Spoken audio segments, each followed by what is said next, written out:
آج کا ہمارا موضوع بہت زیادہ اہمیت رکھتا ہے، خاص طور پر اسلامی دنیا میں، پاکستانی معاشرے میں۔ اس کی وجہ یہ ہے کہ چونکہ ہم مسلمان ہیں، یعنی اکثریت، ممکن ہے کہ کسی اور مذہب سے تعلق رکھنے والے بھی یہاں پر اسٹوڈنٹس، طلباء، طالبات موجود ہوں۔ ہمارے جتنے بھی تدبر کیمپ ہوتے ہیں اس میں مختلف کمیونٹیز سے نوجوان شریک ہوتے ہیں، کرسچنز بھی ہوتے ہیں، ہندو بھی ہوتے ہیں، اور اس طرح مختلف مذاہب سے مسلمان بھی اس میں کافی تعداد میں شریک ہوتے ہیں۔ تو میں اس لیے مذہبی حوالے سے یہ بات کر رہا ہوں کہ آج کے دور میں ہم جب جدید دنیا کی بات کرتے ہیں تو یہ سوال اکثر طور پر ہمارے سامنے آتا ہے کہ بھئی مذہب جو ہے وہ جدید دور کا، جدید زمانے کا ساتھ نہیں دے سکتا۔ یہ لوگوں کے ذہنوں میں ایک تاثر ہوتا ہے، ایک لوگوں کا خیال ہوتا ہے۔ تو اس حوالے سے خاص طور پر جو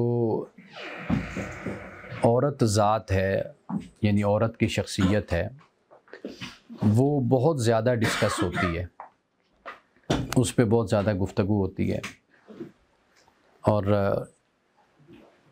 عورت کے حقوق، عورت کی ذمہ داریاں مذہب جو بیان کرتا ہے وہ ایک علیحدہ ایک دائرہ ہے، لیکن جو عورت کی ذات کو آج کے دور میں، اس سرمایہ دارانہ نظام کے دور میں جو ڈسکس کیا جاتا ہے وہ یہ ہے کہ عورت کے شخصی حقوق اور اس کی آزادی وہ کہاں تک ہے، وہ کیا ہے۔ آپ جانتے ہیں کہ جو سرمایہ دارانہ نظام ہوتا ہے نا، اس میں جو مرد ہے یا عورت، اس کو اس نقطہ نظر سے دیکھا جاتا ہے کہ بھئی ان کے استعمال سے بزنس جو ہے، کاروبار اور تجارت، وہ کیسے پروان چڑھ سکتے ہیں اور کس طرح ترقی ہو سکتی ہے۔ اس میں پھر عورت کا جو وجود ہے اس کو بہت زیادہ، آپ جانتے ہیں کہ ہر پروڈکٹ میں، ہر آئٹم میں اس کو استعمال کیا جاتا ہے۔ یہ سرمایہ دارانہ نظام کی ایک مجبوری ہے۔ یعنی آپ کوئی بھی اشتہار دیکھیں گے، وہ صابن کا ہوگا، وہ کپڑوں کا ہوگا، وہ کسی کریم کا ہوگا، گھر کے کسی مثالیں کچن میں رکھنے والی مثالوں کا ہوگا، کوئی بھی چیز ہوگی، آپ دیکھیں گے اس میں عورت کو ضرور رکھا جاتا ہے، لڑکی کو۔ وہ شاید اس کی وجہ یہی ہوتی ہے کہ اس سے ان کا کاروبار، ان کی تجارت بہت بڑھتی ہے۔ میں یہ بات اس لیے آپ سے کہہ رہا ہوں کہ جو بنیادی آزادی ہے، وہ مرد ہو یا عورت، اس پر تو کوئی بھی اختلاف نہیں ہو سکتا، لیکن ہم نے دیکھنا یہ ہوتا ہے کہ آیا کہ جو ہمارے ہاں ایک نظام پریویل کرتا ہے، ایک سسٹم چلتا ہے، دنیا میں رائج ہے، یا جیسے ہم کولونیلزم میں رہتے ہیں، ہمارے ہاں جتنا بھی سسٹم اور نظام اس وقت ہے وہ کولونیلزم کا ہے۔ یعنی انگریز یہاں پر آئے، انہوں نے یہاں پر یہ مختلف شعبوں میں جو صورتیں ہمارے سامنے اس وقت ہیں، یہ سب کچھ انہی کا تشکیل کرتا ہے۔ آپ عدالتی نظام کو لے لیں، آپ اپنے جمہوری نظام کو لے لیں، آپ اپنے کاروباری اور تجارتی ایک سسٹم اور نظام کو لے لیں، یا اس کے علاوہ کسی بھی زندگی کے آپ شعبے میں جائیں گے تو وہ جو کولونیلزم ہے اس کے اثرات آپ کو ہر جگہ پہ، بلکہ آپ یوں کہیے کہ وہ ابھی تک ختم ہی نہیں ہوا وہ نظام۔ اور وہ لانے والے کون ہیں؟ وہ سرمایہ دار ہیں، یعنی کیپٹلزم جو ہے، کیپٹلسٹ، ان کی طرف سے آیا ہے۔ اور پھر ادھر سے جو یورپ کی تاریخ ہے، اگر آپ اس کا مطالعہ کریں تو آپ دیکھیں گے کہ مذہب کا ٹکراؤ اور پاپائیت اور جو ایک کلیسا کا نظام آپ کہہ لیجئے، وہاں پر جو کلیسا نے اپنا کردار ادا کیا اس سے بھی لوگوں میں نفرت اور مذہب سے دوری پیدا ہوئی ہے۔ یعنی کلیسا نے لوگوں کے حقوق کو سلب کیا ہے، کلیسا نے نئی تحقیقات کی حوصلہ شکنی کی ہے، بلکہ جو سائنٹسٹ تھے، جو سائنسدان تھے، انہوں نے جو تحقیق کی یا انہوں نے ایجادات کی یا انہوں نے جو بھی تھیوریز پیش کی، آپ جانتے ہیں کہ کلیسا نے ان کو بڑے شدت کے ساتھ صرف رد نہیں کیا بلکہ روندا ان کو۔ اب میں اس ہسٹری میں نہیں جانا چاہتا کہ کتنے سائنٹسٹ ہیں ان کو پھانسی دی گئی، کس کے ساتھ کیا سلوک کیا گیا، کہ چونکہ بائبل میں ہمارے یہ موجود ہے یا ہمارا جو پوپ ہے وہ یہ کہتا ہے، ہمارا مذہب یہ کہتا ہے، تو یہ جو تھیوری ہے، یہ جو ایجاد ہے یا یہ جو نظریہ ہے، یہ ہمارے مذہب کے خلاف ہے۔ تو لہٰذا وہ سائنسدان، وہ سائنٹسٹ جس نے یہ نظریہ پیش کیا، اس کو مار دیا گیا، اس کو ہلاک کر دیا گیا۔ تو مغرب میں جو یہ چپکلش کشمکش شروع ہوئی مذہب کی اور لوگوں کی، اس سے یہ جو نفرت کا ماحول بنا، تو وہاں پر پھر جو کلیسا کے ساتھ کیا گیا کہ کلیسا کو پھر بند کر دیا گیا ایک عبادت خانے میں، ایک خاص ریچولز تک اور معاملات تک۔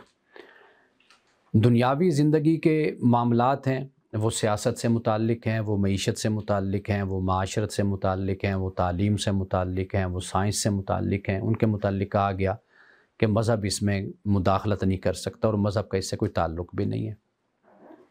اب وہ جو کشمکش وہاں سے چلی تھی مغرب سے، مغرب کی جو کشمکش ہے وہ جینون ہے، یہ بات ذہن میں رکھیے۔ مغرب نے اپنے تجربے سے، اپنے ایکسپیرینس سے سیکھا ہے، لیکن ہم بدقسمتی سے مشرق میں رہنے والے، ہم ان سے اثر لیتے ہیں، قبول کرتے ہیں، لیکن ہمارے ہاں جو تبدیلی ہوتی ہے وہ جینون نہیں ہوتی۔ مثال کے طور پر یورپ اگر اس تک پہنچا ہے نا، موبائل تک، اس نے باقاعدہ اپنی تحقیق سے، ریسرچ سے یہ سفر کیا ہے تو یہاں تک پہنچا ہے۔ یہ ایسے ہی ہے کہ باپ محنت کر کے کسی مقام تک پہنچتا ہے، وہ مقام جب اولاد کو گھر بیٹھے مل جاتا ہے تو باپ کے ایکسپوئر میں اور اولاد کے ایکسپوئر میں زمین آسمان کا فرق ہوتا ہے، باپ کی سوچ میں، اولاد کی سوچ میں فرق ہوتا ہے۔ کیوں؟ اس لیے کہ باپ کا تجربہ وہ اولاد کا وہ تجربہ نہیں ہوتا، جو پختگی باپ میں ہوتی ہے وہ پختگی اولاد میں نہیں ہوتی، جو میچورٹی باپ کی ہوتی ہے وہ اولاد کی نہیں ہوتی، لیکن اولاد کو وہ سارا کچھ گھر بیٹھے مل جاتا ہے۔ آپ سمجھ رہے ہیں نا میری بات کو؟ یہی معاملہ ہمارا اور مغرب کا معاملہ ہے کہ مغرب نے جنگوں سے، جدال سے، ہلاکتوں سے، تباہی سے، بربادی سے سیکھا ہے، ایک لمبا سفر کیا ہے، تو وہ جس جگہ پر پہنچا ہے وہ اس کی زندگی کا سفر ہے، صدیوں کا سفر ہے، وہ یہاں تک پہنچا ہے۔ ہمارا مسئلہ یہ ہے کہ ہمیں وہ سب کچھ جو اس نے کیا وہ ہمیں گھر بیٹھے یہاں پر مل گیا۔ ہمارے ہاں وہ جینوینٹی جس کو کہا جاتا ہے نا، جو جسے جینوننیس آپ کہتے ہیں، وہ ہمارے ہاں نہیں ہے۔ اس لیے آپ دیکھیے کہ وہ جب یہ چیز پیدا کرتے ہیں تو اس کے ساتھ ساتھ اس کے جو اثرات ہوتے ہیں اس کو بھی کنٹرول کرتے ہیں، کیونکہ میں اس کی مثال یوں دیا کرتا ہوں کہ جیسے ایک وہ شخص ہوتا ہے، ایک تو باپ اور بیٹے کی میں نے اولاد کی آپ کو مثال دی ہے، ایک مثال آپ یوں سمجھ لیجئے کہ ایک شخص ہوتا ہے جو جدی پشتی امیر ہوتا ہے، ایک شخص ہوتا ہے جو نو دولتیا ہوتا ہے۔ تو جدی پشتی جو امیر ہوتا ہے اس کا اٹھنا بیٹھنا، رکھ رکھاؤ، اس کی تہذیب، شائستگی، اس کی بات، گفتگو، طریقہ، سوچ، وہ بالکل مختلف ہوتا ہے۔ اسی طرح جو جدی پشتی ہوتا ہے اس کا رویہ اور اس کا طریقہ مختلف ہوتا ہے۔ یہ کہیں خدا نخواستہ آپ یہ نہ سمجھیے کہ میں کوئی لوگوں کی، انسان کی توہین کر رہا ہوں، میں صرف آپ کو یہ بات سمجھا رہا ہوں کہ کچھ چیزیں فطری ہوتی ہیں، کچھ عادتیں اور کچھ طریقے ایسے ہوتے ہیں جو انسان وقت اور زمانے کے ساتھ سیکھتا چلا جاتا ہے۔ تو مغرب کا اور ہمارا یہ فرق ہے، مغرب نے جو سیکھا وہ تجربے سے، تاریخ سے، تباہی سے، بربادی سے. آپ کے سامنے اگر آپ گزشتہ صدی کو پڑھ کر آپ دیکھ لیجئے کہ یورپ کن مشکلات سے اور کن مسائل سے اور کن تباہیوں سے گزرا ہے. اب وہاں پر جو آزادی کا تصور ہے وہ ایسا تصور ہے کہ جس میں آپ آج کی صورتحال اور سرمایہ دارانہ نظام کے اثرات کو آپ وہاں پر پاتے اور دیکھتے ہیں. ہمارے ہاں جو صورتحال ہے وہ یہ ہے کہ ہم ایک اور انتہا پر کھڑے ہوئے ہیں، ایک دوسری انتہا پر. وہ ہماری انتہا یہ ہے، وہ بیک ورڈنیس ہے. ہم نے مذہب کو اس کی آفاقیت میں، یونیورسیلٹی میں ہم نے اس کو سمجھا نہیں ہے، اس کے اصول میں نہیں سمجھا.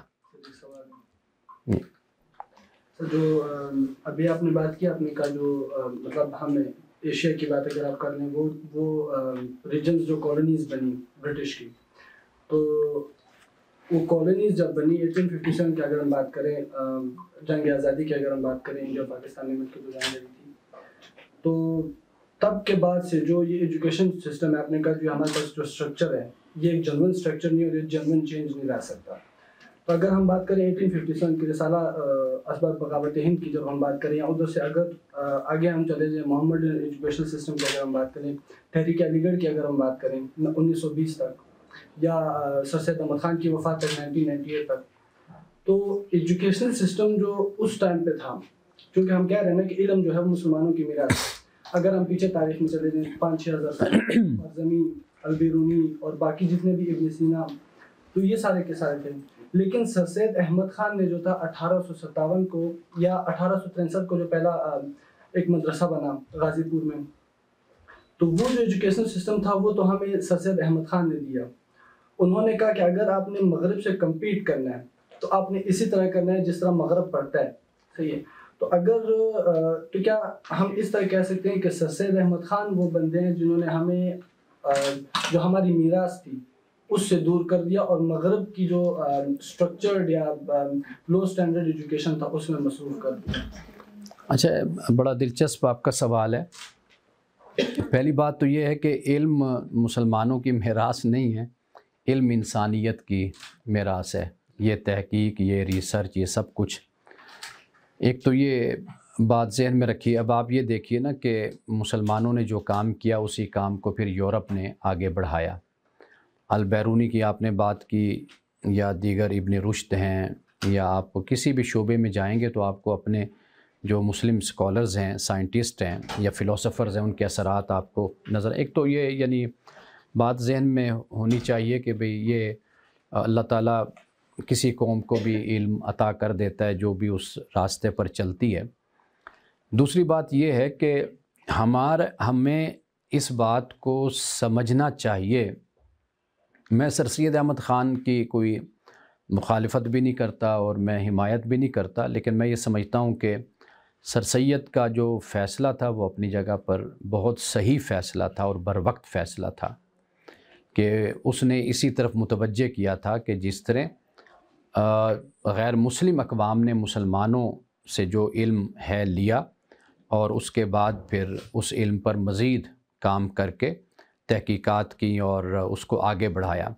تو سر سید احمد خان کا بھی یہی تصور تھا اس وقت. کیونکہ جو غالب قوم ہوتی ہے، میں اصل اپنے موضوع سے ہٹ رہا ہوں لیکن میں کوشش کروں گا کہ میں واپس میں اصل میں ابھی تمہید باندھ رہا تھا کچھ اپنے موضوع کی. تو میں سر سید احمد خان سے اس بات پر یعنی میں متفق ہوں کہ جو اپنے وقت کی تعلیم ہوتی ہے اور خاص طور پر جس قوم کو یہ سب کچھ حاصل ہوتا ہے محنت کے بعد اور صدیوں کے بعد، ہم اس کو اس طرح نہ خیال کریں کہ یہ چونکہ غیر مسلم قوم ہے یا یہ ہماری زمین پر آئی اور انہوں یہاں پر قبضہ کیا. اس کے بجائے یہ دیکھا جائے کہ ان میں ایسا کیا ہنر ہے، ایسی کیا ان میں خوبی ہے، ایسا کیا کمال ہے کہ جس کی وجہ سے وہ اس مقام تک پہنچیں. ہمارے ہاں میں چونکہ مدارس سے بھی نکلا ہوں اور ایک مذہبی خاندان سے بھی میرا تعلق ہے، میں نے دیکھا کہ ہمیشہ انگریزی کی دشمنی اور مخالفت ہمارے ہاں رائج رہی ہے، اور اب بھی یہ تاثر ہمارے ہاں موجود ہے۔ یعنی کہ اگر بچہ سکول جاتا ہے تو اس کو والد نکال دیتا ہے گھر سے کہ بھئی آپ سکول کیوں گئے۔ یہ میں آپ کو صرف بتا رہا ہوں، آج سے 40 سال 50 سال پہلے آپ سمجھ لیجئے، جیسے 70 کی دہائی دیکھ لیجئے، 60 70 کی دہائی میں یہ ہمارے ہاں ایک عمومی رویہ تھا کہ جدید تعلیم کی طرف نہیں راغب کیا گیا۔ یہ تاثر اور یہ جو احساس کمتری اور جو نفسیاتی مسئلہ ہے، اس سے ہمیں باہر نکلنا ہوگا۔ اس میں کوئی شک نہیں ہے کہ جب آپ کسی قوم کی تعلیم حاصل کرتے ہیں تو اس کے اثرات بھی آپ پر ہوتے ہیں، یہ بھی۔ اور جب مسلمان کسی وقت حکومت کرتے تھے یا مسلمان علوم پر حکومت کرتے تھے، ماہر تھے، اس وقت دنیا کو یہ خطرہ رہتا تھا۔ اگر آپ ول ڈیورنٹ کی کتاب کو اٹھا کر دیکھیں، ایج آف فیتھ کو، اس میں وہ ایک پادری کے خواب کو بھی، پادری کے خط کو بھی نقل کرتا ہے اس میں، کہ بھئی ایک پادری دوسرے کو کہتا ہے کہ بھئی یہ ہمارے جو نوجوان ہیں کرسچن، ان کو پتہ نہیں کیا ہو گیا، یہ مسلمانوں کی طرح عربی بولنے میں فخر محسوس کرتے ہیں، ان کی شاعری پڑھتے ہیں، ان کا ادب پڑھتے ہیں، لٹریچر پڑھتے ہیں، ان جیسا لباس پہننے میں اپنے آپ کو سمجھتے ہیں کہ ہم بڑے بلند ہو گئے ہیں۔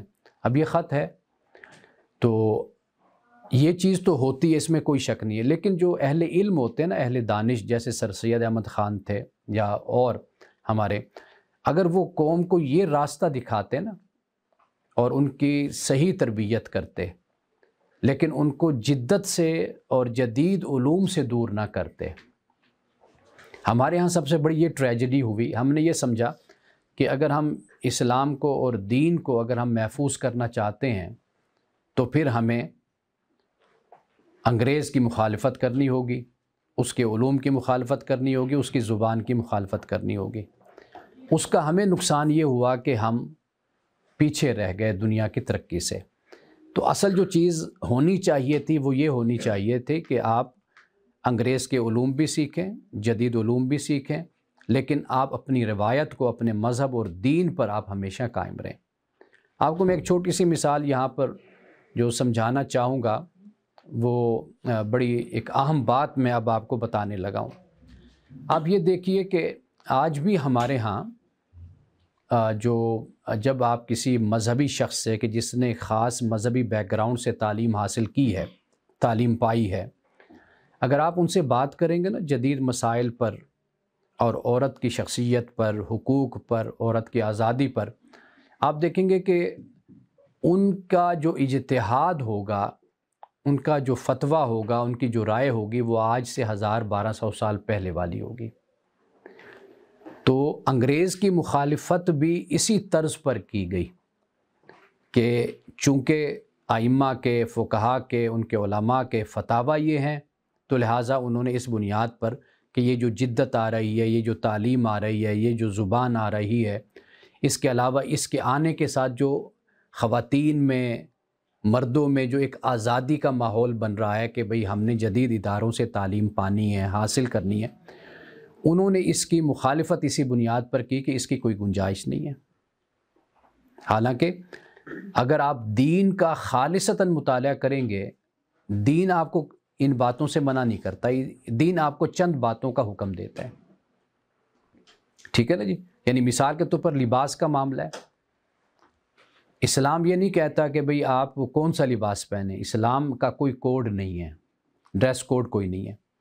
اسلام کہتا ہے کہ آپ کا لباس اخلاقی لباس ہونا چاہیے، یعنی آپ کا ستر پوشیدہ ہو، آپ کا لباس پروقار باوقار آپ کا لباس ہونا۔ اسلام کا بس اتنا تقاضا ہے دین کا، اس سے زیادہ کوئی تقاضا نہیں ہے۔ قرآن مجید نے اس کو بیان کیا سورۃ النور میں۔ اب آپ دیکھیے کہ جب آپ یہی مسئلہ کسی مذہبی فکر رکھنے والے کو دیں گے، وہ آپ کو بتائے گا کہ پھر عورت کا، مرد کا لباس کیسا ہونا چاہیے۔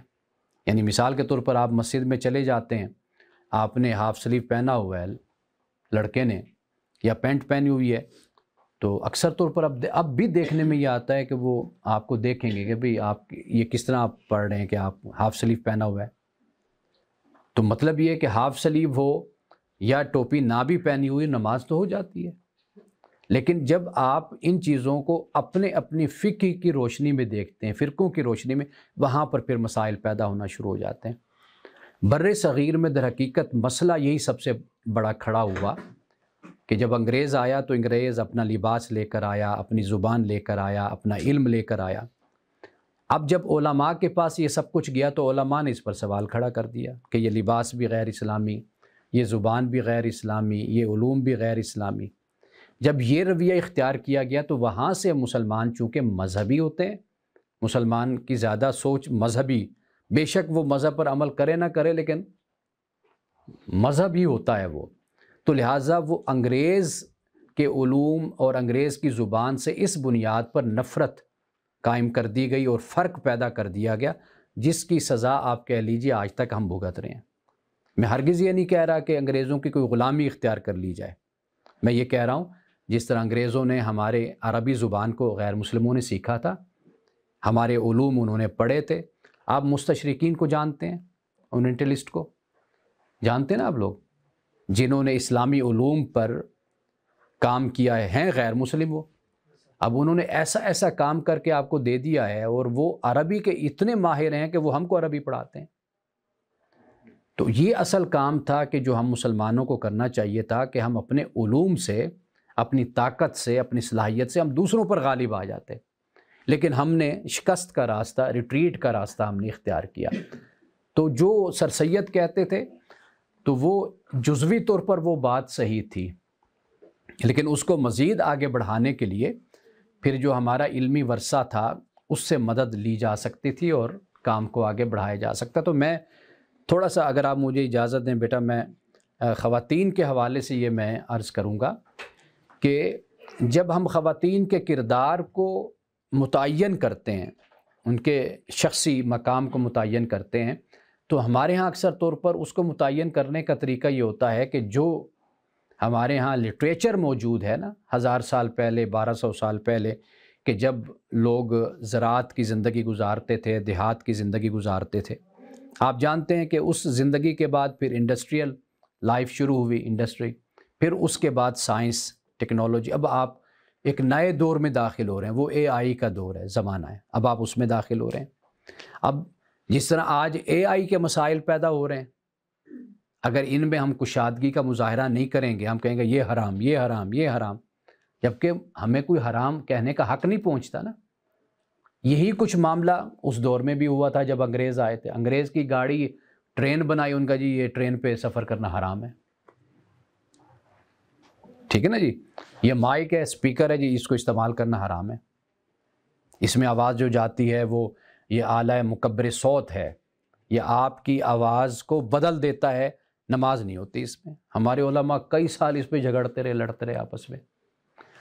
ٹیلی ویژن جائز ہے ناجائز، اس پر آنا تصویر جائز ہے ناجائز، یہ 84 میں ہمارے علماء اس پر 84 میں لڑتے رہے۔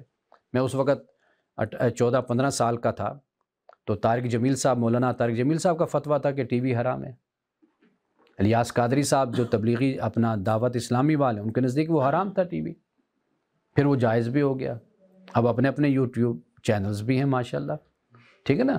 میں یعنی بات یہ، میں مذاق میں نہیں، آپ کو ایک سنجیدہ بات میں آپ کو بتا رہا ہوں کہ پھر اس کے وقت کے ساتھ ساتھ بہت کچھ ایسا، مثلا تصویر پر کتنا اختلاف ہمارے ہاں رہا کہ تصویر کھنچوانا ناجائز ہے، شناختی کارڈ بنوانا عذاب بن جاتا تھا، علماء کہتے ہم نہیں بنواتے۔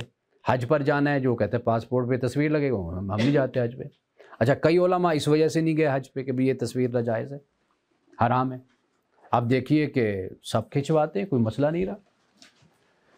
اصل جو بات میں عرض کرنا چاہتا ہوں نا کہ یہ جو ہماری سوچ ہے، اصل یہ سب سے بڑی رکاوٹ ہوتی ہے کہ عورت کو بھی، لڑکی کو بھی اس کے حقوق دینے میں۔ مذہبی گھرانوں میں جہاں پر آج بھی شدت ہے، سختی ہے، کہتے ہیں ہم دین پر عمل کرنے والے ہیں، شریعت پر، وہاں پر بچیوں کو تعلیم نہیں دلوائی جاتی۔ وہاں پر بچیاں آج بھی زیادہ سے زیادہ قرآن مجید کی تعلیم ان کو دی جاتی ہے، اور کچھ تعلیم دے دی گئی، بس نہیں تعلیم دی جاتی۔ میں آپ کو 30-40 سال پہلے کی باتیں میں آپ کو بتاتا ہوں، یعنی جب میں اگر 30 سال پہلے دیکھیں تو میں 20 سال کا تھا، 20-25 سال کا تھا، میں اس وقت کی آپ کو باتیں بتاتا ہوں کہ ایسی ایسی باتیں ہمارے مذہبی رسالوں میں چھپتی تھی عورت کو لکھنا نہیں سکھانا چاہیے، عورت کو یہ نہیں سکھانا چاہیے، یہ کرے گی وہ کرے گی، اس سے شر پھیلے گا۔ اب آپ سوچیے، یہ تصور کر سکتے ہیں آج ہماری بچیاں ڈاکٹر بن رہی ہیں، انجینئر بن رہی ہیں، کمپیوٹر کی لائن میں ہیں، کہاں کہاں سے۔ آج تو بچیاں پاکستان سے جا کر فرانس بھی پڑھ رہی ہیں، تعلیم لے رہی ہیں، ماں باپ ساتھ نہیں، اکیلی جاتی ہیں، ترکی جا کر پڑھ رہی ہیں۔ یعنی اس وقت کا مذہبی ذہن آپ دیکھ لیجئے اور آج کا مذہبی ذہن دیکھ لیجئے، آپ کو فرق کس بنیاد پر نظر آئے گا؟ دو وجہوں سے۔ یہ نہیں ہے کہ انہوں نے خود اجتہاد کر کے، خود محنت کر کے، تحقیق کر کے انہوں نے بتایا ہو کہ نہیں، جو ناجائز یا حرام وہ ہے جسے قرآن حرام کہتا ہے، یا سنت سے ہمیں معلوم ہوتا ہے کہ یہ کام ٹھیک نہیں ہے، وہ اس حد تک ہے۔ باقی ائمہ فقہا کے جو اجتہادات ہیں وہ اپنے زمانے سے ان کا تعلق ہے۔ آج کے زمانے میں ہم نئے طریقے سے اجتہاد کر کے مسائل کو حل کریں گے۔ آپ سمجھ رہے میری بات کو؟ یہ بات سب سے اہم تھی۔ اب یہ چیز جا کر عورتوں کے شخصی مقام، شخصی حیثیت، ان کی ترقی میں رکاوٹ بن جاتی ہے کہ گھر سے۔ اب قرآن مجید نے سمپل سادہ سی بات کی ہے کہ الرجال قوامون علی النساء، کہ عورتوں کے معاشی کفیل مرد ہوتے ہیں، وہ گھر کی معیشت کو چلاتے ہیں، لیکن قرآن نے کہیں پر عورت کو منع نہیں کیا، وہ تعلیم بھی حاصل کرے، وہ باہر بھی نکل سکتی ہے، لیکن اسے یہ بتایا کہ اس کا سب سے پہلے جو مرکز ہے وہ گھر ہے عورت کا۔ یعنی اگر بیوی ہے تو بچے ہیں، گھر ہے، وہ پورے گھر کو سنبھالتے۔ ہاں، اگر اس کے علاوہ عورت ویلفیئر میں جاتی ہے، تعلیم میں جاتی، زندگی کے دیگر شعبوں میں جاتی تو وہ جا سکتی۔ کہنے کا مطلب یہ ہے کہ ہم جو کچھ بھی لوگوں کو بتاتے ہیں وہ در حقیقت ہمارے اجتہادات ہیں، وہ 1000 سال پہلے کے بھی ہو سکتے ہیں، 1200 سال پہلے کے بھی ہو سکتے ہیں، وہ چیزیں اسلام اور دین اور مذہب نہیں ہیں، ہم اس کو دین اور مذہب بنا کر بیان کرتے ہیں۔ اگر آپ اس پر کوئی اپنی رائے دیں گے، بیان کریں گے، تو آپ کو فوراً اس کا رد عمل آئے گا کہ دیکھیں جی یہ کیا بات کہہ رہے ہیں۔ تو یہ بات سمجھنے والی ہے کہ جب ہم صرف دین کو سمجھیں گے نا، دین کو، صرف قرآن کو، سنت کو، پھر ہمارے بہت سے مسائل حل ہو جائیں گے۔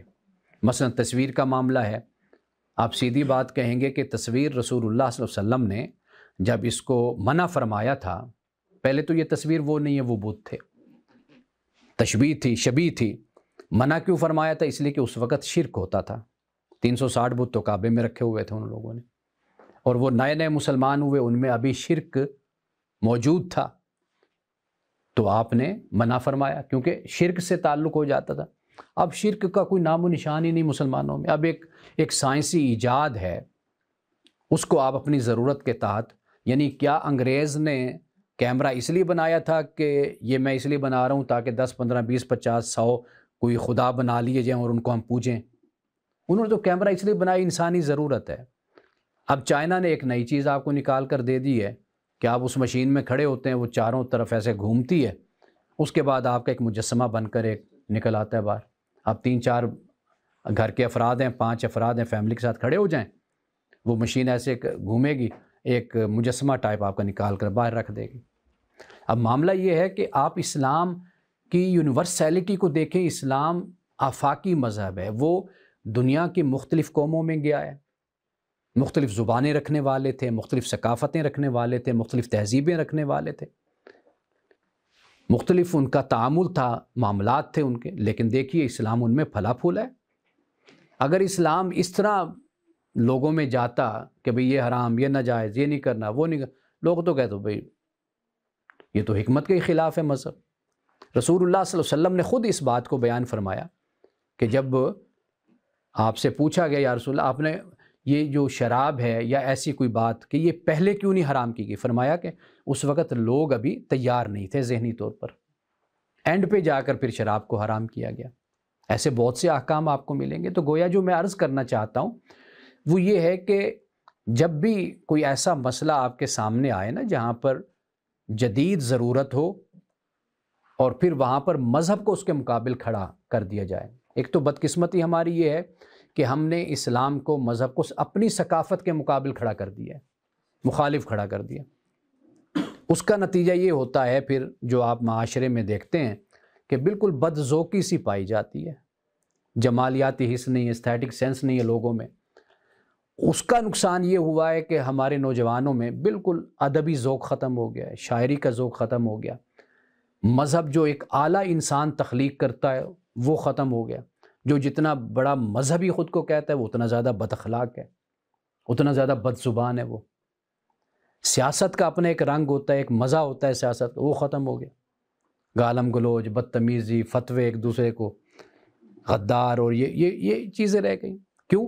اس لیے کہ معاشرے میں آپ کی ثقافت کا ایک رنگ ہوتا ہے، آپ نے ثقافت کو ختم کر دیا۔ آپ نے کہا جی یہ سب کچھ ناجائز حرام ہے، مذہب یہ کہتا ہے، حالانکہ مذہب کا ایک اپنا دائرہ کار ہے، وہ آپ کی رہنمائی کرتا ہے ان چیزوں میں۔ تو عرض کرنے کا مقصد یہ ہے کہ آپ نوجوان ہیں، جب بھی اس طرح کے مسائل پیدا ہوتے ہیں، چونکہ آج ہمارا موضوع خواتین کے حوالے سے ہے تو میں اس لیے اس پر توجہ کر رہا ہوں کہ آپ جب بھی اس طرح کی پرابلم، ایک تو یورپ کو ہم نے کبھی، ہمارا کوئی وہ آئیڈیل نہیں ہے یورپ، سیدھی سی بات ہے، یعنی اس معنی میں کہ ہم یہ سمجھیں کہ بھئی ادھر سے جو کچھ آئے گا وہ ٹھیک ہوگا۔ میں نے آپ کو اس کا پہلے بیک گراؤنڈ بتایا کہ اس کا بیک گراؤنڈ کیا ہے، وہ سرمایہ دارانہ نظام ہے وہاں پر، اور وہاں پر جو تحریک چلی تھی کلیسا کے خلاف، وہاں پر مذہب کا ایک بالکل انسانوں کا تخلیق کردہ تصور ہے، جس میں ایک گروہ، ایک فرقہ، اس کے اپنے مفادات تھے جن کا اس نے تحفظ کرنا تھا، اس نے کیا۔ لیکن ہم اپنے مذہب کو، اگر اپنے دین کو ہم دیکھیں تو ہمارا دین جو انسا ہے وہ بالکل ان جزیات میں نہیں الجھتا، آپ کو ایک بنیادی اصول دیتا ہے، آپ کی رہنمائی کرتا ہے۔ جیسے میں نے آپ کو بتایا، دو باتیں مد نظر رکھ لیں۔ ایک بات ہے کہ اسلام یہ کہتا ہے کہ انسان کا اخلاقی وجود ہوتا ہے، اخلاقی وجود سے مراد یہ ہے کہ آپ پر، مجھ پر احکام کچھ نافذ ہوتے ہیں، ان کا خیال کرنا ہے۔ دوسری بات آپ کا عقیدہ ہے، اللہ نے آپ کو توحید کا تصور دیا ہے، ونس آف گاڈ کا، رسالت کا ہے، آخرت کا، یہ آپ کا عقیدہ ہے۔ یہ دو باتیں آپ نے ان کا خیال کرنا ہے۔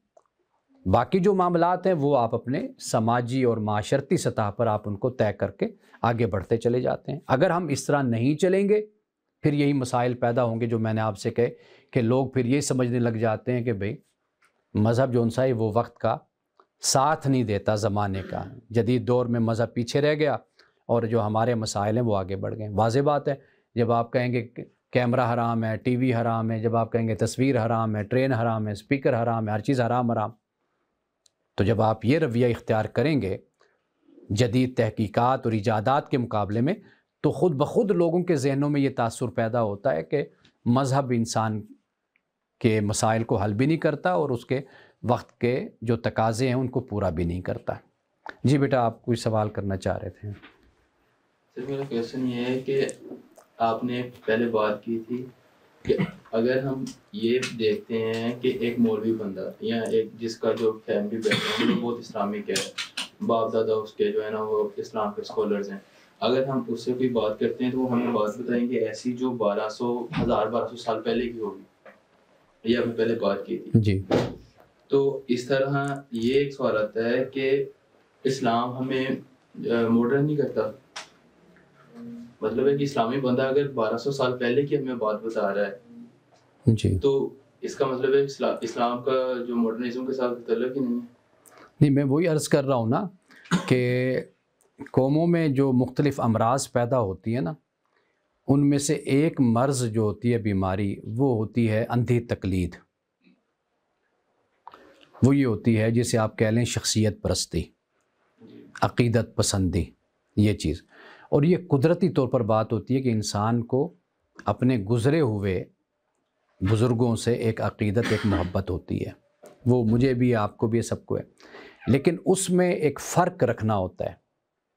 وہ فرق یہ ہوتا ہے کہ ان سے محبت اور عقیدت وہ اپنی جگہ پر ہے، رہے گی، اختلاف کسی سے بھی کیا جا سکتا ہے، بزرگوں سے بھی اختلاف ہو سکتا ہے، اس لیے کہ بزرگ صرف بزرگ ہیں، انہوں نے علم حاصل کیا، تحقیق کی، ریسرچ کی، انہوں نے ایک رائے دی، ایک فتویٰ دیا، آپ ان کے اس فتوے سے اختلاف بھی کر سکتے ہیں، لیکن ادب کے ساتھ اور تحقیق کے ساتھ اختلاف کریں گے۔ دیکھیے ماڈرن جو ہے نا ہونا، ماڈرنزم کہہ لیں یا ماڈرن ہونا، اس کی کوئی نہیں ہے مخالفت۔ اصل ماڈرنائز ہونا نہیں ہے، ویسٹرنائز ہونا یہ غلط ہوتا ہے۔ جیسے آپ کسی قوم کی پوری تہذیب اور ثقافت کو اختیار کرنا شروع کر دیتے ہیں، آپ اسے یہاں پر لا کر نافذ کرنا شروع کر دیتے ہیں۔ تو کچھ درمیانی راستہ کو نکلتا ہے کہ ہم جو ہے نا وہ ہمارا لباس ہے یا جو وہ ہم زمانے کے ساتھ اپنا بدل لیں، جی، اور اسلام بھی اس کے اوپر چل رہا ہو۔ جی بالکل ہے، یعنی آپ اپنے آپ کو، میں نے جیسے ابھی الفاظ بولے کہ بنیاد اور اصول، آپ اس کو پیش نظر رکھیں۔ تو ایک بندہ جو ہے آج کے زمانے میں کوئی بات کرتا ہے، دوسرا بندہ کوئی بات کرتا ہے، مثال کے طور پر تو ہم کیا نکل سکتا ہے کہ ایک بندہ، جیسے آپ نے پہلے بات کی کہ یہ جو مسجد میں جائیں پینٹ پہنی ہوگی تو وہ آپ کے اوپر دیکھیں گے یہ بندہ جو ہے نا وہ غلط ہے یا یہ چیز ہے، اب ہم اس سے پوچھ لیں اس کی کوئی اور رائے ہے، اس سے پوچھ لیں اس کی کوئی اور رائے ہے۔ میں یہی تو، آپ میری بات کو پھر اصل آپ فالو نہیں کیا آپ نے، میں نے یہ گزارش کی تھی، آپ نے جتنی یہ باتیں کی نا یہ سب کی سب فروع ہیں۔ فروع سے مراد یہ ہے کہ یہ بنیادی باتیں نہیں ہیں، ان پر اختلاف چلے گا۔ میں کرسی پر بیٹھا ہوں یا میں نیچے بیٹھا ہوں، میں کھڑے ہو کر بول رہا ہوں، اسلام اس پر آپ کو کوئی پابند نہیں کرتا، ٹھیک ہے نا؟ درمیانی راستہ جو ہم کہتے ہیں کہ اسلام بھی غلط ہے، میں وہی عرض کر رہا ہوں نا، وہ جو آپ کو ہاف سلیو پہننے سے منع کر رہے ہیں نا، وہ اصل میں اپنی ایک جو فقہی ان کی پرورش ہے، تربیت ہے اپنے مسلک کی، وہ اس بنیاد پر آپ کو منع کر رہے ہیں۔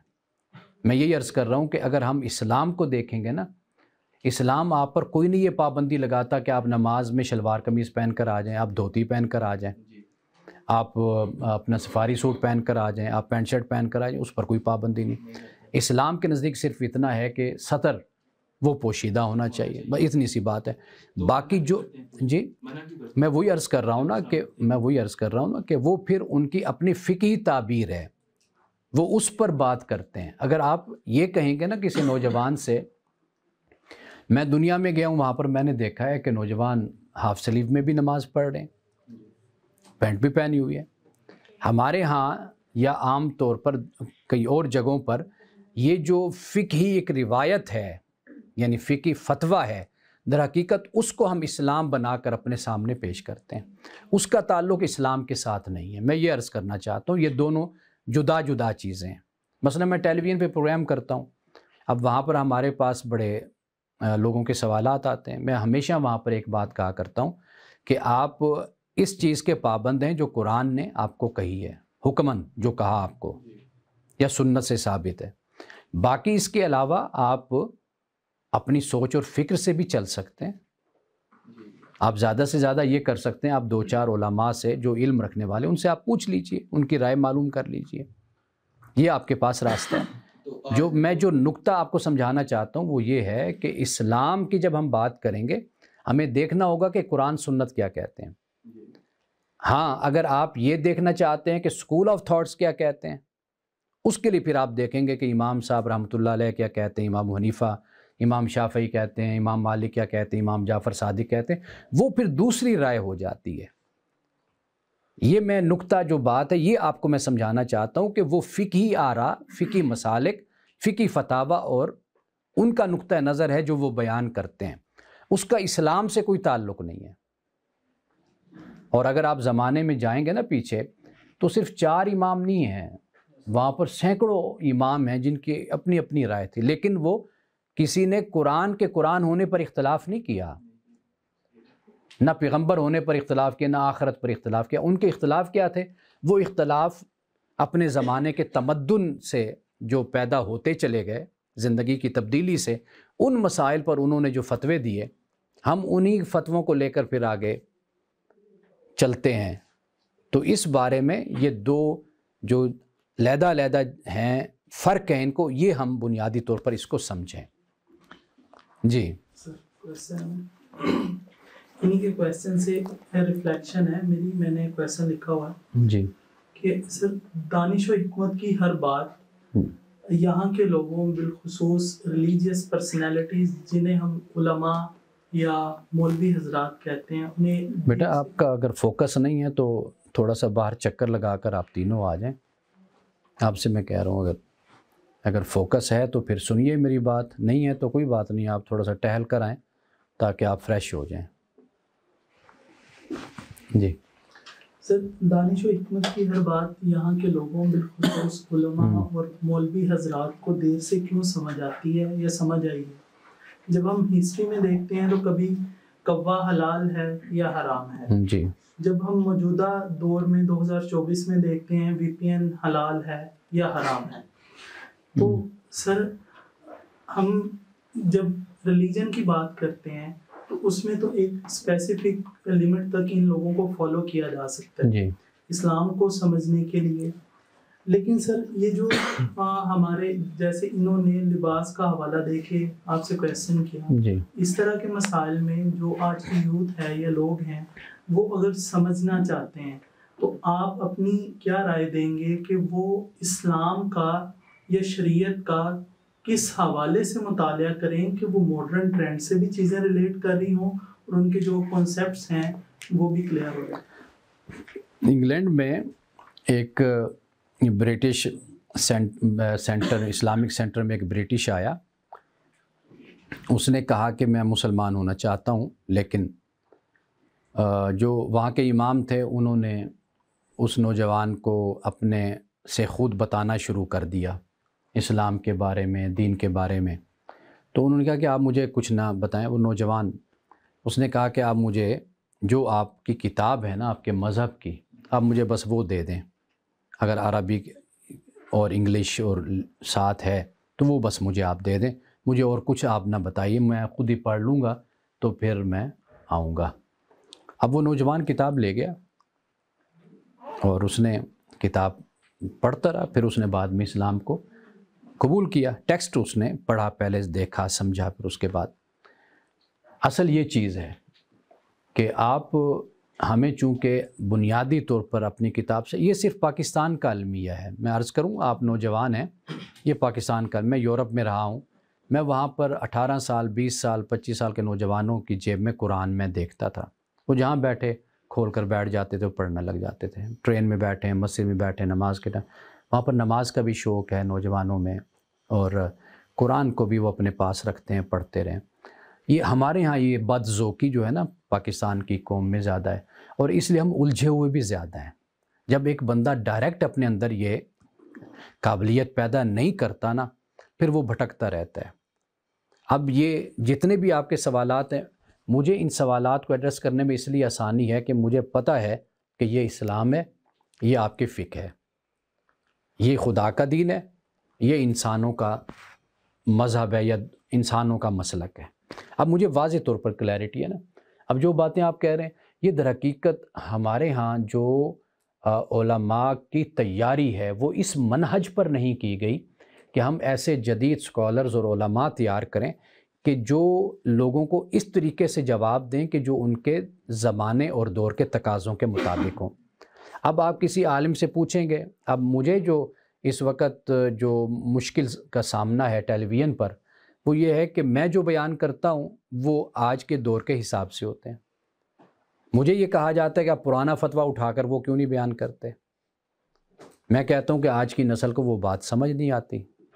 میں وہ بات کہتا ہوں جو ان کے وقت اور حالات اور زمانے کے. حضرت علی رضی اللہ تعالیٰ عنہ کا ایک قول نقل کیا جاتا ہے نا کہ آپ نے فرمایا کہ بھئی تم اپنے زمانے کے تھے، تمہاری اولاد اپنے زمانے کی ہے، تو ان کو ان کے زمانے کے مطابق سمجھاؤ بتاؤ.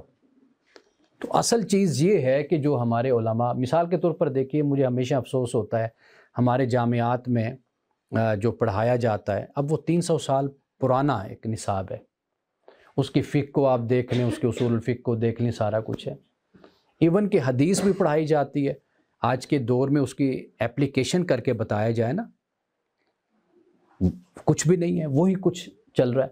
تو جب وہ سب کچھ پڑھ کر آئیں گے تو آپ خود سوچئے کہ بھئی وہ ذہن پھر آپ کے جدید زمانوں کے جو مسائل ہیں، تقاضے، ان کو وہ کس طرح ایڈریس کریں گے. اصل میں یہ سب سے بڑی مشکل ہے کہ آپ جیسے یونیورسٹی سے پڑھ کر آ رہے ہیں، آپ ذرا باہر کی یونیورسٹیز میں جائیں گے تو آپ کو اندازہ ہوگا، آپ کہیں گے ہم تو پتہ نہیں کہیں جنگل میں بیٹھے رہے ساری زندگی، وہ دنیا کہاں سے کہاں نکل گئی. ٹھیک ہے نا جی, یہ فرق ہوتا ہے نا. اب آپ جو بات کریں گے یورپ میں بیٹھ کے اگر آپ بات کریں گے تو وہ ممکن ہے طلباء ہنسیں کہ یار یہ ہماری دنیا کے تو یہ لوگ ہی نہیں ہیں, یہ کیا بات کہہ رہے ہیں. فرق ہو گیا نا. یہی فرق پھر علماء مدارس کا اور پھر آپ کا اور ہمارا فرق وہی بن جاتا ہے. وہ جو کچھ پڑھتے ہیں, جو کچھ وہاں پر پڑھایا جاتا ہے, وہ جب آپ کے پاس آتے ہیں تو آپ کو حیرانی ہوتی ہے کہ یار یہ کس دنیا کی باتیں کر رہے ہیں, اب تو یہ دنیا ہی نہیں رہی. تو لہٰذا یہ جو جسے کہتے ہیں نا کمپیٹیبلٹی, یہ پیدا کرنا یہ علماء کی, اہل علم کی ذمہ داری ہوتی ہے. لیکن بشرطے کہ اہل علم کی تربیت اور تعلیم بھی وقت اور حالات کے مطابق ہو. میں مثال کے طور پر آپ سے یہ بات شیئر کرتا ہوں کہ میں اس بات پر مجھے افسوس ہوتا ہے, ہمارے مدارس میں جامعات میں علم کلام پڑھایا ہی نہیں جا رہا. بڑے ذہن کیسے پیدا ہوں گے؟ علم کلام یہی ہے نا کہ آج کی جو تھیولوجی ہے, یعنی جو دنیا میں اس وقت بحثیں چل رہی ہیں, ان بحثوں پر کوئی پڑھایا ہی نہیں جا رہا جامعات میں. وہی 300 سال پہلے والا کورس ہے. علامہ اقبال تک ہی چلو یار پڑھا دو آپ.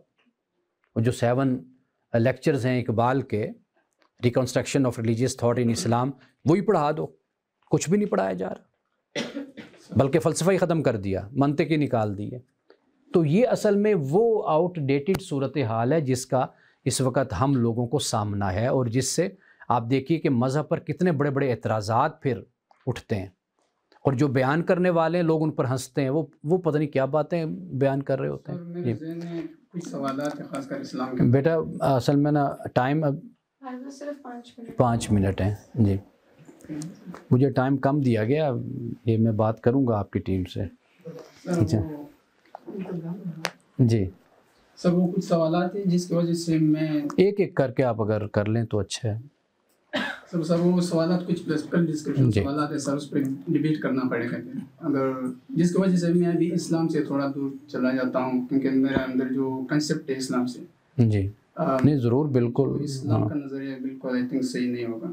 ہمارے جو طریقے میں سب سے بڑا رکاوٹ ہے وہ اسلامک جو اسکالرز ہے وہی ہوں گے, کیونکہ اگر ہم پچھلے والے ہسٹری اٹھائے سر, وہ سر سید خان نے جیسا کنسیپٹ دیا تھا مغربی تعلیم کا, تو ان میں سب سے جو بڑا رکاوٹ تھا وہ قاسم نانوتوی صاحب تھا, جس نے دارالعلوم دیوبند, قاسم نانوتوی صاحب جی 1866 میں جب اس نے دارالعلوم دیوبند کی بنیاد رکھی تو سب سے بڑا رکاوٹ ہوئی.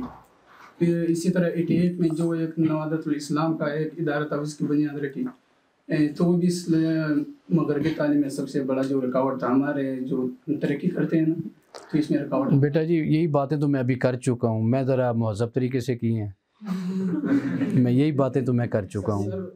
یہ جو آپ نے حال کی بات کی, آپ نے کہا معاشرتی بدذوقی جو ہے پاکستان میں پائی جاتی ہے, تو آپ سر کیا سمجھتے ہیں کہ ان کے جو ذمہ دار ہیں, جو یہ معاشرتی بدذوقی کے ذمہ دار جو ہیں, یہ کون ہے؟ یہ جو وہ لوگ ذمہ دار ہیں جو پہلے سے ایگزسٹ کرتے ہیں اور جن کے پاس علم ہے, یا وہ لوگ دیکھیں ذمہ دار ہیں جو ابھی سیکھ رہے ہیں؟ اہل علم, اہل دانش, اہل سیاست جو معاشرے کو لیڈ کرتے ہیں, سیاست میں کریں, مذہب میں کریں, علم میں کریں, صحافت میں کریں, جس شعبے میں بھی کریں, وہ ذمہ دار ہوتے ہیں. عوام کو انہوں نے, دیکھیے لیڈر مہذب ہو نا, بات کہنے کی تہذیب آتی ہے اس کو, عوام ساری مہذب ہو جاتی ہے. ہم نے دیکھا ہے, میں نے وقت گزارا ہے. مولانا شاہ احمد نورانی صاحب تھے, مذہبی, بہت پیاری شخصیت, نفیس شخصیت, اتنی اچھی ان کی اردو, انگلش, پرشین بولتے تھے, فارسی بولتے تھے, ہاں فارسی ہو گئی, فرینچ بولتے تھے وہ, جرمن بولتے تھے وہ, کئی زبانیں. اور ان کے پاس بیٹھے ہم, اتنے خوبصورت, مزہ آتا تھا ان کی اردو سنتے ہوئے, اتنی شائستہ. مخالف پر اعتراض بھی کرنا, بات بھی کرنی تو بڑی تہذیب کے ساتھ کرنی, مسکرا کے کرنی. ہم نے دیکھا کہ اس دور میں لوگوں میں وہی تہذیب نظر آئی. لوگ اعتراض بھی کرتے تھے, سوال بھی مخالف پر کرتے تھے, لیکن بڑے خوبصورت طریقے سے کرتے تھے, بلکہ دہراتے تھے کہ مولانا نے یہ کہا تھا. وہ ایک زمانہ گزرا ہے, ٹھیک ہے نا. اسی طرح آپ دیکھ لیجئے ہمارے اسی موجودہ حالات میں کیسے کیسے لوگ ایسے آئے کہ جنہوں نے لوگوں کی زبانوں کو گندا کر دیا, ان کو غلیظ کر دیا. یہ جو طریقہ اختیار ہوا, یہ میں نے کم از کم پہلے زمانے میں نہیں دیکھا تھا. سر آپ کا خیال نہیں تھا یہ جو مذہب ہے نان میٹیریل کلچر نہیں ہو سکتا, کیونکہ یہ تو نسل در نسل ٹرانسفر ہوتا ہے. اگر سر میں بھی مسلمان ہوں, لیکن اگر میں ہندو گھرانے میں پیدا ہوتا تو میں ہندو ہی ہوتا تھا. کیونکہ وہ نسل در نسل ٹرانسفر ہوتا تھا. ابھی میں مسلمان ہوں تو اسی مسلمان گھرانے میں پیدا ہوا ہوں, تو اسی لیے میں مسلمان ہوں. دیکھیں آپ ہندو پیدا ہوتے یا مسلم پیدا ہوتے یا کرسچن پیدا ہوتے, خدا کو اس سے کوئی غرض نہیں ہے. خدا کو اس سے غرض ہے کہ آپ حق کو, حقیقت کو دریافت کتنا کرتے ہیں, آپ کے اندر جستجو کتنی ہے, کریوسٹی کتنی ہے, آپ صحیح بات کو, سچ بات کو سمجھنے کا جذبہ کتنا رکھتے ہیں. خدا نے آپ سے اس کے بارے میں سوال کرنا ہے. سر اللہ نے بات بھی کیا ہے کہ میں جس کو چاہتا ہوں اس کو دین کی سمجھ عطا کرتا ہوں, جس کو نہیں چاہتا اس کو نہیں عطا کرتا. تو اگر پھر وہ ہندو کا عطا نہیں کرتا تو اس کی لیکن یہ جو ہے نا, اب دیکھیں نا, یہ ایک اور مسکنسیپشن انہوں نے بیان کر دی نا. خدا نے کہیں پر بھی قرآن میں یہ نہیں کہا. اب یہ جو کچھ ہے یہ ہماری ٹرانسلیشن, ہماری مسکنسیپشن جو ہمیں غلط بتایا گیا, پڑھایا گیا, یہ ساری اس کا نتیجہ ہے. آپ سے اگر میں یہ سوال کروں کہ آپ جو یہ بات ابھی آپ نے کہی ہے یہ مجھے کہیں قرآن سے آپ نکال کر دکھا دیں. میں نے جو ہمارے مذہبی اسکالر ہیں ان لوگوں سے دیکھیں, ہاں اب میں اس کا ذمہ دار تو نہیں ہوں نا, میں بھی تو آپ کے سامنے کہ دین کا طالب علم نہیں. آپ کچھ بھی سیکھنے کے لیے آپ اس کی اصل سورس تک آپ جاتے ہیں. اگر آپ اس طریقے سے سیکھیں گے, کچھ بھی سیکھیں, مثلا سائنس بھی, آپ جب بھی سائنس پڑھیں گے تو آپ باقاعدہ مثلا ڈارون کی تھیوری کو آپ پڑھیں گے, آپ ادھر ادھر سے ڈارون سنتے رہیں گے نا تو آپ کو ڈارون کبھی سمجھ نہیں آئے گا. آپ اوریجنل جو اس کی بکس ہیں ڈارون کی, جب تک اس کو آپ نہیں پڑھیں گے تو آپ کو ڈارون سمجھ نہیں آئے گا. ٹھیک ہے سر, میں نے یہ کنسیپٹ میرے مسکنسیپشن میں جسے بھی سنا ہوا, ٹھیک, لیکن اگر میں مسلمان پیدا ہوں تو مجھے وہ آلریڈی ہی مسلمان پیدا کیا. جو ایک ہندو ہے اللہ تعالیٰ نے اس کو سوچنے بھی کیوں مجبور کیا, مجھے کیوں نہیں کیا, مجھے کیا. اچھا دیکھیے نا, اب میں تو پہلے اس کا جواب دے چکا ہوں نا میرے بھائی. میں یہی تو عرض کر رہا ہوں کہ آپ کو اللہ نے اس کا ذمہ دار بنایا ہے کہ آپ سچ حق کو تلاش کریں. آپ میں کریوسٹی ہونی چاہیے, جستجو ہونی چاہیے, جو آپ کو عقل دی گئی ہے, آپ کے پاس شعور ہے, سمجھ ہے. آپ اپنی زندگی میں چیزوں پر فیصلے کس طرح کرتے ہیں, آپ دیکھتے ہیں کہ یہ فائدہ مند ہے, یہ نقصان دہ ہے, یہ صحیح ہے, یہ غلط ہے, آپ اس کو اڈاپٹ کرتے ہیں, کسی کو آپ لیو کر دیتے ہیں, چھوڑ دیتے ہیں. اللہ نے آپ میں یہ صلاحیت رکھ دی ہے, آپ اپنی اسی صلاحیت کو درست استعمال کریں. انیکولیٹی تو ہو گیا اللہ کی طرف سے. انیکولیٹی کس چیز کی؟ مجھے مسلمان پیدا کیا پہلے سے, مجھے کوئی ریسرچ نہیں کرنا پڑے گا اسلام کے بارے میں. جو ایک ہندو ہے سر, اس کو بعد میں اسلام لانے پہ تو بڑا ریسرچ کرنا. دیکھیں میں آپ کو بتاؤں نا, آپ اس کو چھوڑ دیجئے فی الحال کہ کون سچ ہے کون جھوٹ ہے, ہم اس پر بات ہی نہیں کر رہے نا. آپ مسلمان نہیں, اس کو چھوڑ دیجئے. میں آپ سے صرف ایک انسان ہونے کے ناطے بات کر رہا ہوں. میں آپ کو کوئی نہیں مجبور کر رہا کہ آپ مسلمان ہوں یا آپ مسلمان بنیں, میں نہیں آپ سے کہہ رہا. میں آپ سے صرف یہ کہہ رہا ہوں کہ قرآن مجید اس بات کو بیان کرتا ہے کہ انسان کے اندر اللہ نے شعور رکھا ہے, عقل رکھی ہے, ارادہ رکھا ہے, اختیار رکھا ہے. آپ اپنی زندگی کے کتنے فیصلے اپنی مرضی سے کر رہے ہیں. بس آپ اپنے فیصلے کرنے میں عقل کو استعمال کریں, شعور کو استعمال کریں. آپ اس چیز کے پابند ہیں. آپ اس بحث کو ہی چھوڑ دیں کہ آپ ہندو ہیں, آپ مسلم ہیں, آپ سکھ ہیں, آپ کرسچن ہیں. ہم تو اس پر بات ہی نہیں کر رہے. آپ کچھ بھی ہیں, اللہ جانتا ہے, آپ جانتے ہیں, آپ نے اس کے پاس جانا ہے, جواب اس کو دینا ہے. مجھے آپ کے کسی مذہب سے کوئی غرض نہیں ہے, نہ ہو آپ کا مذہب. میں صرف آپ کو یہ تلقین کر رہا ہوں کہ بنیادی طور پر آپ اپنی قابلیت کو, اپنی علمیت کو, اپنی عقل کو, اپنے شعور کو آپ صحیح رخ پر استعمال کریں. بس آپ اس چیز کے پابند ہیں, باقی چھوڑ دیجیے. چیز نہیں کہ ہم یہ سمجھے کہ ہمارا جو اسلام ہے وہ صحیح مطلب نہیں, آپ اس کو چھوڑ دیجیے. آپ اس بحث میں ہی نہ جائیں. آپ کو کس نے کہا ہے کہ آپ اسلام سچا ہے جھوٹا ہے؟ آپ اس پر بات ہی نہ کریں. اگر عبادت کرنا چاہتا ہوں سر تو میں نہ کریں عبادت, نہ کریں, نہ کریں, چھوڑ دیں عبادت, نہ کریں, کچھ بھی نہ کریں, نہ نماز پڑھیں, کچھ بھی نہ کریں. آپ صرف اپنے سفر کو درست رکھیں, بس یہ کام کریں. آپ یہ بحثیں ساری اضافی ہو جاتی ہیں. یہ ڈیبیٹ اصل میں ہوتی ہے ہماری, بہت زیادہ ہوتی ہے. تب ہم 3-4 لڑکے روم میٹس بھی ہیں اور ہمارے فلاسفیکل ڈیبیٹس بہت زیادہ ہوتی ہے. اس میں اکثر یہ سوال بھی آ جاتا ہے کہ فار ایگزامپل اگر ہم یہاں پہ ووٹ کریں, اصل میں یہ بیس لیس باتیں ہیں سر. اگر ہم یہاں پہ بات کریں کہ کتنے لوگوں نے بدھسٹ جو ایک مذہب ہے اس کا مطالعہ کیا ہے, کتنے لوگوں نے کیا, ذرا ہاتھ کھڑے کریں.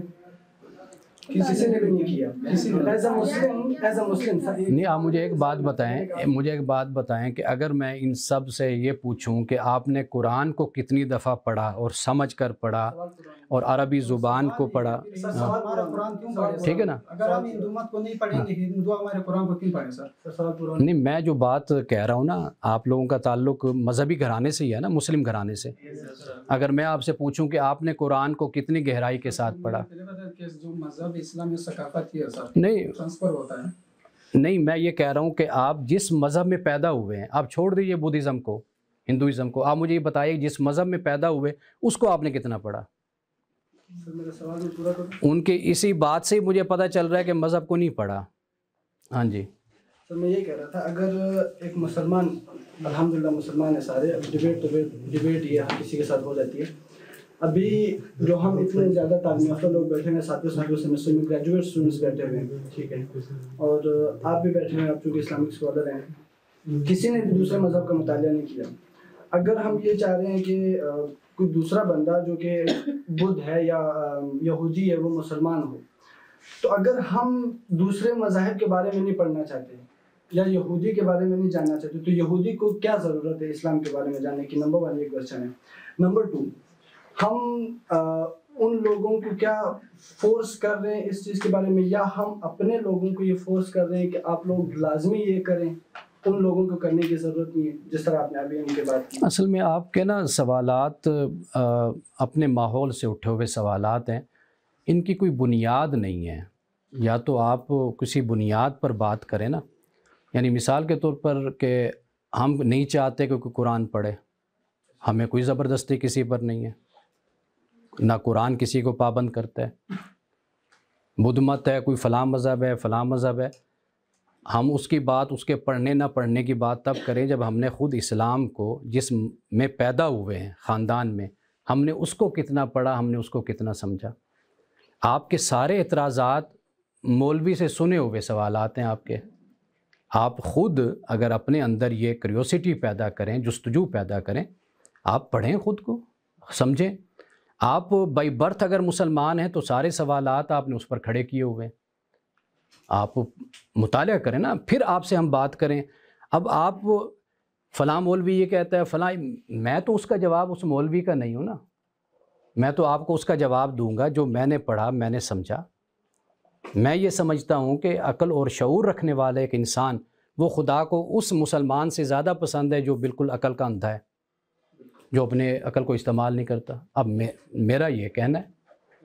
اچھا، آپ نے ابھی بات کی کہ کس نے مذہب کا مطالعہ کیا دوسرے مذاہب کا، تو میں نے مطالعہ کیا ہے، 3-4 سال تک کرتا رہا ہوں، بدھزم کا، ہندوازم کا، کرسچینٹی کا. تو میرے خیال میں ضروری ہے کہ ہم سارے پڑھیں دوسرے مذاہب کو، تاکہ ہم سمجھ سکیں کہ کیوں ہمیں اسلام کو اڈاپٹ کرنا چاہیے بطور کلچر، بطور ریلیجن، بطور اپنی زندگی کو بہتر بنانے. اچھا، میں بہت اچھا آپ نے کیا. یہ ڈیبیٹ ہم کرتے رہتے ہیں، صرف آپ کے ساتھ پہلی دفعہ نہیں ہے. یہاں پر ہمارے پاس پہلے بھی نوجوان آتے ہیں، بلکہ انڈیویجولی بھی آتے ہیں، رابطہ کرتے ہیں، بیٹھتے ہیں، آ کر گفتگو کرتے ہیں، اور ان کے ساتھ میں بڑا کھلے دل و دماغ کے ساتھ بیٹھ کر ان مسائل پر ہم بات کرتے ہیں. ٹی وی پر بھی کرتے ہیں. تو میری جو اکثر مجھے جو آپ لوگوں سے جو مجھے کمی محسوس ہوتی ہے نا، اصل میں آپ کا سارا جو لٹریچر، جو سوالات اور اعتراضات ہیں نا، وہ ساری سنی سنائی باتوں پر ہیں. آپ میرے سامنے لے آئیں قرآن مجید، ٹھیک ہے نا جی، آپ مجھے کہیں مانس صاحب یہ آیت ہے، یہ دیکھیں یہ کیا ہے، یا یہ حدیث ہے، یہ فلاں جگہ پہ یہ لکھا ہوا ہے، یہ سنت ہے، آپ مجھے بتائیں اس پر. بات کا مزہ تو آیا نا. آپ میرے سامنے، میں ابھی جس باتوں کو پیٹ رہا ہوں، آپ وہی بات پھر میرے سامنے لے کر آ گئے ہیں. میں خود اسی باتوں کا شکوہ کر رہا ہوں آپ سے. قرآن میں کہیں بھی فرقہ واریت کا ذکر نہیں آیا ہوا ہے نا. فرقہ واریت کا نہیں، وہ قرآن میں یہ کہتے ہیں کہ اللہ تعالیٰ کے رسی کو مضبوطی سے پکڑو، اور اسی کا اشارہ قرآن کی طرف ہے. لیکن آپ ایسے مذہبی اسکالر، آپ نے بھی کوئی فرقہ چنا ہوا ہے، تو کیوں چنا؟ اگر قرآن میں نہیں ہے تو پھر آپ کیوں چنتے ہوئے اس چیز کو؟ اچھا، اب دیکھیں نا، اب یہ سوال بھی وہی ہے جو آپ کے ہاں، اب یہ بھی وہی سوال ہے جو معاشرے کا سوال ہے. یعنی اب نہیں دیکھیں نا، اب یہ دیکھیں نا، اب میں اس کا تو جواب دے نہیں ہوں نا کہ چنا ہوا ہے کسی نے. آپ چنے رکھیں اپنے آپ کو. میری کسی بات سے آپ کو فرقے کی کوئی بو آئی نہیں آئی. جیسے آپ کا علم آگے بڑھتا جائے گا، آپ کی ترقی ہوتی جائے گی، آپ اسی طریقے سے ان چیزوں سے بلند ہوتے جائیں گے. میں نے ابھی آپ کو یہ کہا ہے کہ جب آپ سے ایک سوال پوچھا جاتا ہے، آپ بجائے اس کے کہ آپ کسی خاص کو فالو کریں، آپ یہ دیکھیں کہ بھئی اس کا جو جواب مجھے کون سا مطمئن کر رہا ہے، آپ اس کو لے لیں. ابھی تو یہی بات تو میں کہہ رہا ہوں. اصل میں آپ نوجوانوں کا مسئلہ اصل یہ ہے کہ سوالات زیادہ ہیں اور ان کے جوابات کی شاید جستجو اور کریوسٹی کم ہے. تھوڑا سا وقت 10-15 سال لگا کر نا خود اپنے سوالوں کا جواب ڈھونڈیں اور اس چیز کو ختم کر دیں کہ معاشرے میں کیا ہو رہا ہے. اگر معاشرے کے مطابق میں نے چلنا ہوتا نا تو میں یہ چھوٹی سی بلڈنگ میں ادارہ فکر جدید کھول کر نہ بیٹھا ہوتا، میں کوئی بہت بڑا جامعہ بنا کر بیٹھا ہوتا، وہاں پر وہی روایتی طریقے سے میں لوگ تیار کر رہا ہوتا. تو تھوڑا سا اس چیز کو اپنے اندر پیدا کریں کہ علم کیا ہے، معاشرے میں ہو کیا رہا ہے. یہ دو باتیں بالکل جدا ہوتی ہیں. آپ جو بات کہہ رہے ہیں آپ وہ معاشرے سے اٹھا کے لیں. او بھائی 24-25 کروڑ آبادی ہے، میں کس کس کا دفاع کروں؟ 10,000 آپ کے 10 لاکھ مولوی تیار ہوتے ہیں، میں آپ کے ہر مولوی کی تھیوری اور نظریہ اور اس کی فکر اور سوچ کو میں کس طرح ڈیفینڈ کروں، کس طرح رد کروں؟ سائڈ پہ کر دیجئے آپ ان کو. آپ بات کیجئے اپنے دلائل اور ثبوت کے ساتھ، پھر بات کریں گے انشاءاللہ. مذہب ایک ہے لیکن ملا لوگوں نے تقسیم کیوں کیا ہے؟ سر یہ تو ادارے بنتے ہیں، یہ ملا بتائیں گے آپ کو، ٹھیک ہے نا جی. میں تو میں تو اب میں کس ملا کے خلاف بولوں گا، کس کی حمایت کروں گا؟ میں تو اپنی بات آپ سے کروں گا. سر جن اداروں سے یہ مولوی حضرات وغیرہ نکلتے ہیں تو ان پہ ہمارے جو اسکالرز ہیں، اسلامی اسکالرز ہو گئے یا اور باقی مذاہب کے، تو ان کی کوئی ان پہ نظر وغیرہ ہوتی ہے کہ اگر کس کوئی مذہب ہے، مطلب ایک مدرسہ بنا ہوا ادھر سے مولوی نکل رہے ہیں اور ان مولویوں نے ادھر آنا. اگر میں آپ ہماری ایگزامپل لینے مطلب سے، کیونکہ میں سندھ سے بلونگ کرتا ہوں، تو ہم پہلے جس علاقے میں رہتے تھے ادھر مطلب یہ تھا کہ کیونکہ آپ کو پتہ بھی ہوگا، سنا بھی ہوگا کہ ادھر جو ہے ایجوکیشن کے ایشوز ہیں، تو وہ والے جو لوگ ہیں وہ زیادہ تر انہی حضرات کو سنتے ہیں. دیکھیں میں عرض کروں، ابھی بھائی نے بیٹے نے سوال کیا تھا نا، آپ ان کو میں نے جو جواب دیا آپ ان سے پوچھ لیجئے، یا آپ کے اسی سوال کا جواب بنتا ہے جو آپ کہہ رہے ہیں وہی ہے. میں صرف یہ پوچھنا چاہ رہا تھا کہ جو ادھر سے وہ نکلتے ہیں مولوی حضرات، ان پہ کسی کی نظر ہوتی ہے یا ہمارے جو اسکالرس ہیں اس پہ کام کرتے ہیں کہ نہیں کرتے؟ میں نے آپ کو بتایا کہ علم کی جو اس وقت افلاس ہے نا علم کا، اور علم کا جو زوال ہے ہم لوگوں میں، وہ یہی ہے جو میں اس کا جواب دے چکا ہوں کہ کچھ بھی نہیں پڑھایا جاتا. وہی کچھ ہے جو 300 سال پہلے کا ایک سیلیبس ہے، اس میں تھوڑا بہت کوئی رد و بدل کر کے اسی کو نافذ کر کے کتابیں آپ اٹھا کر دیکھ لیجئے، کنز الدقائق، شرح وقائع، ہدایہ، یہ ہزار سال 500 سال پہلے کی کتابیں جو پڑھائی جا رہی ہیں. وہاں سے نیا ذہن کیسے پیدا ہوگا، بڑا ذہن کیسے پیدا ہوگا؟ ہم اسی بات کا تو رونا رو رہے ہیں. اب ہو کیا رہا ہے، معاشروں میں بہت کچھ برا ہو رہا ہوتا ہے، ہم لوگ آپ لوگ مل کر اس کو بہتر کرنے کی کوشش میں لگے رہتے ہیں. ہم اسی کے پابند ہیں جتنی ہماری ہمت، استطاعت، طاقت ہوتی ہے، جیسے ہم کام کر رہے ہیں. تو آپ جن باتوں سے بے چین ہیں وہی بے چینی تو ہماری ہے. وہی سوال جو آپ کے ہیں وہی سوال ہمارے بھی تھے جوانی میں. ہم ان کو ڈھونڈتے رہے، پڑھتے رہے، سمجھتے رہے. ہم نے یہاں پر چھوٹا سا میلہ سجایا، وہ اس لیے سجایا کہ یہاں پر ہر مذہب کا یہاں پر آتا ہے. ہم کسی پر پابندی نہیں لگاتے، ہر کسی سے اپنی بات کرتے ہیں. کم از کم آپ اتنا میسیج تو معاشرے تک پہنچا سکتے ہیں نا، کبھی ہم مل جل کر بیٹھ سکتے ہیں، اختلاف کے باوجود بھی ایک دوسرے کے ساتھ چل سکتے ہیں. آپ کوئی نقطہ نظر رکھیں، خدا کو مانیں نہ مانیں، اسلام کو مانیں نہ مانیں، آپ کسی اور مذہب کے پیروکار ہیں یا کسی مذہب کے بھی نہیں پیروکار، ہم پھر بھی آپ کے ساتھ چل سکتے ہیں. باقی سوالات کی کوئی اپنی ساؤنڈ فوٹنگ بنائیں.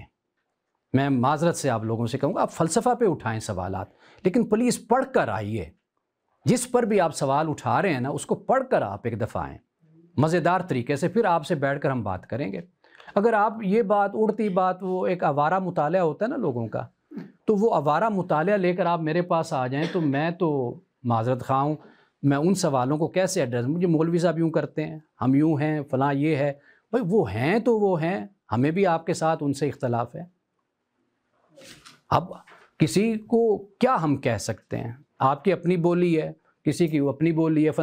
اب کس بولیوں کو ہم بند کریں؟ تو مزہ تب آتا ہے جب آپ میرے ساتھ بیٹھیں، کبھی آپ آئیں، نوجوان جو آپ کی ٹیم ہے نا 3-4 لوگ، آپ میرے پاس آئیں، آپ مجھ سے آپ کوئی ساؤنڈ پروف کے ساتھ بات کریں نا کہ سر یہ دیکھیں یہ لکھا ہوا ہے فلاں یہ ہے، ہمیں اس پر تسلی چاہیے، اطمینان چاہیے، اس کا کیا مطلب ہے، اس کا کیا مطلب ہے، پھر میں آپ سے بات کروں گا نا۔ اب میں اتنے سوال جو دنیا جہان کے متعلق ہے وہ میں ہر کسی بندہ اپنے گھر کے 4 بندوں کو بھی ڈیفینڈ نہیں کر سکتا، اپنے بچے ہوں، رشتہ دار ہوں، بھائی ہوں، بندہ ان کا بھی جواب نہیں دے سکتا، تو میں اتنے مولویوں کو کیسے جواب دوں گا؟